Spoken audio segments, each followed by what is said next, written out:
Welcome back to 4029 News on the Record. We are joined by Representative Gayla McKenzie running for the Senate District 35 seat, the Republican nomination that is going into a runoff in June, on June 21st. Now, Representative, we currently have a surplus in Arkansas, so how do you think the money should be handled and spent, or should we just hang on to it?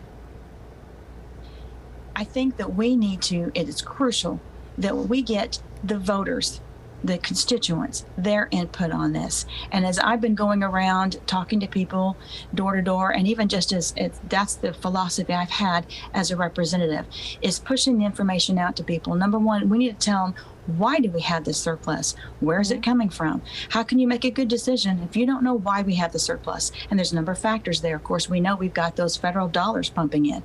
We also need to let people know we are seeing with that sales tax, that internet sales tax that was passed, wow, that broadened the base. And so we're seeing, and across the board with the income tax. So we need to tell people this is where the surplus is coming from.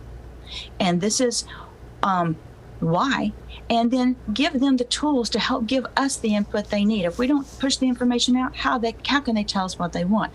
And I believe the bulk of people, once they get that information, want some of it returned, and they want it not just let's focus on meaningful tax relief. So whether it's the income tax, I know that's a big topic of discussion right now. Our sales tax is almost 10% though, isn't it? Most areas it's 9.5%, some 9.75%. So that's certainly important to a lot of people.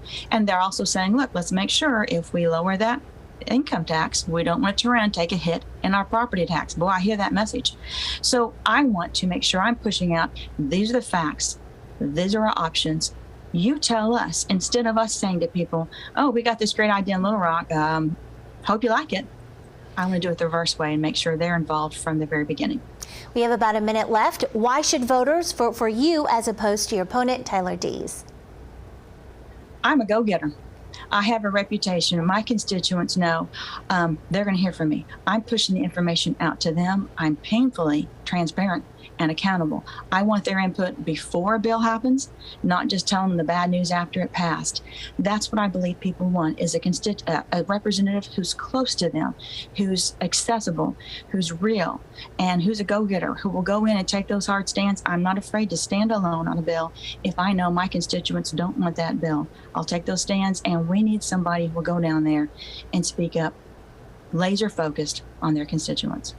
How do you think the Senate position would benefit you versus the House of Representatives position? Because in the Senate, what I learned in the House of Education, the committee that I served on this year, I'm one of 20 members, and I read those bills. I study them. We should. And I'm going to try to catch what maybe was going to fly under the radar. But it's hard sometimes to make a great deal of difference when you're one of 100 members or one of 20 members on the House Education Committee. I believe I've shown that I'm willing to get in there, read, learn, push the information out, glean it from my constituents, and then go to bat for them. In the Senate, you're one of 35.